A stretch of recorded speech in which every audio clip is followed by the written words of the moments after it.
हमारे ब्रज की दो सखियां यमुना जल भरने गई तो दोनों सत्संग करती थी आपस में।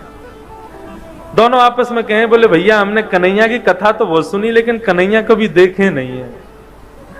दूसरी बोली, अरे कन्हैया पता कहां रहे? बोले कहां रहे? वो संतन के पास रहे कन्हैया।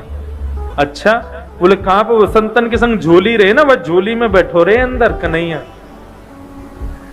अच्छा, कब मिलेगो हमें, कब दर्शन देगो झोली ते निकल के?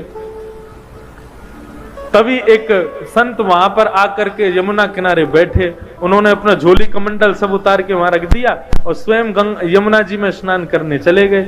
अब तो दोनों सखी बोली, बोले भैया या की कमंडल या की झोली में जरूर कन्हैया बैठे होंगे, चल चल के दर्शन करें। बोले कहीं संत निकल के नहीं आ जाए। बोले अरे जितने में आवेगो इतने तो हम देख के वाकू भाग जाएंगे। अब संत की झोली खोली, झोली में खूब सारे ग्रंथ निकले, ग्रंथों को निकाला, आदि आदि सब निकाले। नन्हे से डिब्बे में डिब्बा खोल करके देखा, डिब्बे में से कपड़ा हटाया तो लड्डू गोपाल उसमें विराजमान। अब तो सखियां दोनों आपस में, देख देख गोपाल जी, देखी बेटो कन्हैया। अरे बहन कितना सुंदर है कन्हैया। नन्हे से गोपाल जी हाथ में माखन लेके बैठे, लड्डू गोपाल।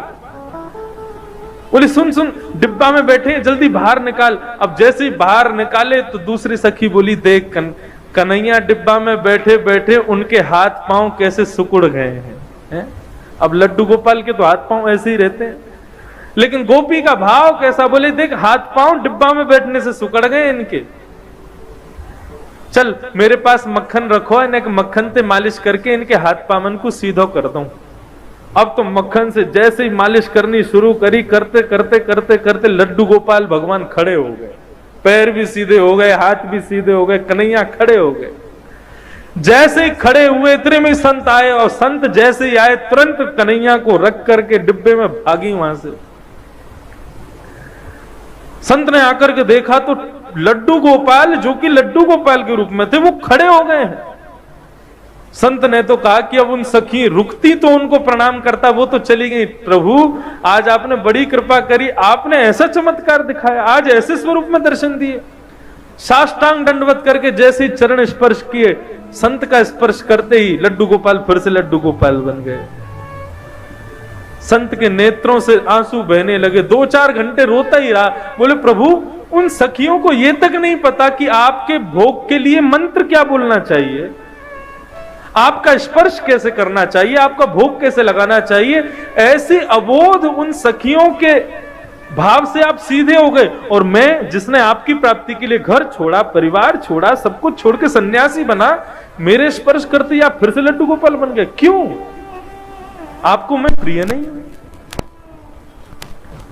भगवान बोले अब तो बोलना ही पड़ेगा। तुरंत गोपाल जी बोलने लगे, बोले देखो हम आपके पास रहते हैं क्योंकि आप भाव से हमारी सेवा करते हो, लेकिन आप सदैव हमको मूर्ति मानते हो। उन सखियों ने हमको मूर्ति नहीं माना, इसलिए हम खड़े हो गए। ये मूर्ति भाव अपने हृदय से निकाल दो। हम सदैव आपसे भी बात करेंगे।